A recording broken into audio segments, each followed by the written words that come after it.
Hi అండి, అందరికీ నమస్కారం. వెల్కమ్ బ్యాక్ టు మా సూపర్ వీడియోస్. ఈరోజు వీడియో ఏంటంటే సేమియా మిక్చర్కి కావాల్సిన పదార్థాలు: సేమియా, కరివేపాకు, పుట్నాల పప్పు, పల్లీలు, పసుపు, మసాలా, కారం, మైదా పిండి, కార్న్ఫ్లవర్, ఉప్పు. ఫస్ట్ మనం ఒక బౌల్లో మీకు తగినన్ని నీళ్లు పోసుకోవాలి. నీళ్లు పోసిన కొంతసేపటి తర్వాత కొంచెం ఆయిల్ పోసుకోవాలి. నెయ్యి బాగా మరిగిన తర్వాత సేమియా అనేది దీంట్లో వేసి బాగా కలుపుకోవాలి. సేమియా అనేది 1 నిమిషం పాటు దీంట్లోనే మరగపెట్టాలి.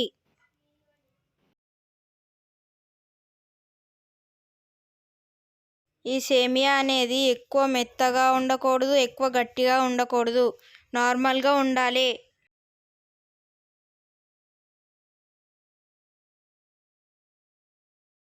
సేమియా అనేది బాగా ఉడికిన తర్వాత ఒక జాలీలో వేసి దీన్ని కూల్ వాటర్తో వేసి దీన్ని కూల్గా అయ్యేటట్టు సైడ్లో పెట్టేయాలి. మనం దీని తర్వాత నూనెని వేడి చేసుకోనికే పెట్టాలి.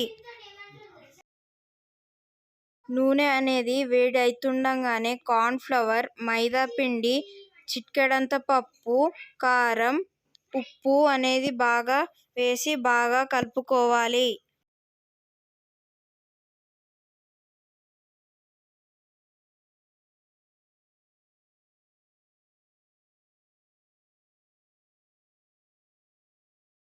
పొడిననేది మనం బాగా కలుపుకున్న తర్వాత మనం ఇప్పటిదాకా కూల్గా పెట్టిన సేమియాని దీంట్లో వేసి ఆ పొడంతా దీనికి పట్టేటట్టుగా బాగా కలుపుకొని పెట్టాలి.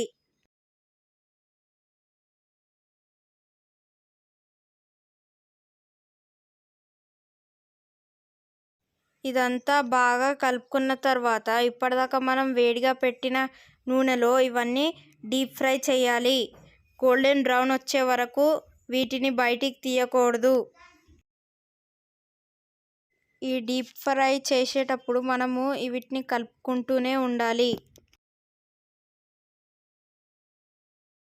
ఇదంతా ఫ్రై అయ్యే వరకు ఎవరైతే మన ఛానల్కి కొత్తగా వచ్చిర్రో సబ్స్క్రైబ్ చేసి లైక్ చేసి గంటను కొడితే అది పలిగిపోయేటట్టు కొట్టండి.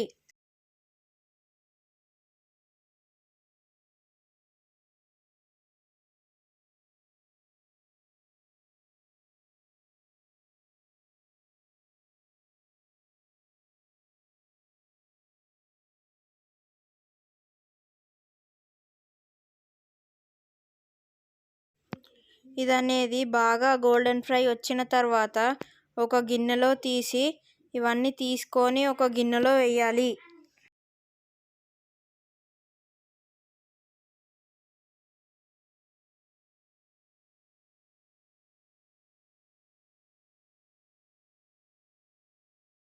ఇలానే మనం కలుపుకున్న అన్ని సేమియా మిక్చర్నన్నీ బాగా డీప్ ఫ్రై చేసుకోవాలి.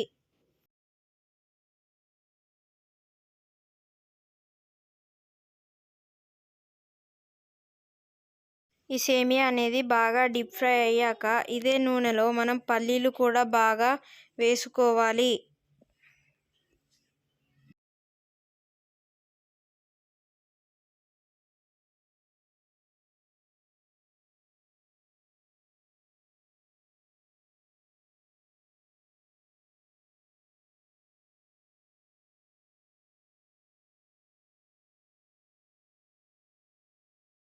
ఈ పల్లీలనేవి బాగా వేడైనాక ఒక బౌల్లో తీసుకొని ఇవన్నీ వేసి కరివేపాకును కూడా ఇదే నూనెలో వేయించాలి.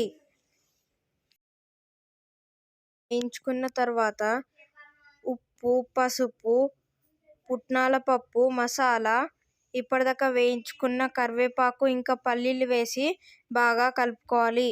మీకు కావాలంటే కారం కూడా వేసి బాగా మిక్స్ చేసుకోవచ్చు.